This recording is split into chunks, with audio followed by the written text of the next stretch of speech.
কখন একটু কুয়াশাটা কমবে। সত্যি কথা বলতে আমি অনেক 5:30টায় উঠি, ছেলে পড়তে যায়, আমি সব কাজ বাজ ঘরের সারি, কিন্তু আজকে এত কুয়াশার জন্য আমি কোনো কাজই সারতে পারছি না বাইরে।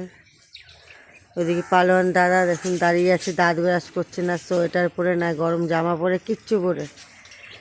হ্যাঁ, আবার দেখছি, আমি বলছি দেখুন পুরো একদম বডি বিল্ডার হয়ে বেরিয়ে পড়েছে। ওর ঠান্ডা বলতে কিছুই নেই, ওই জন্য এখনো কুয়াশাটা কমেনি। কখন যে কমবে, রোদের কোনো লাইনের রোদ উঠবে কিনা আজকে তাও বলতে পারছি না।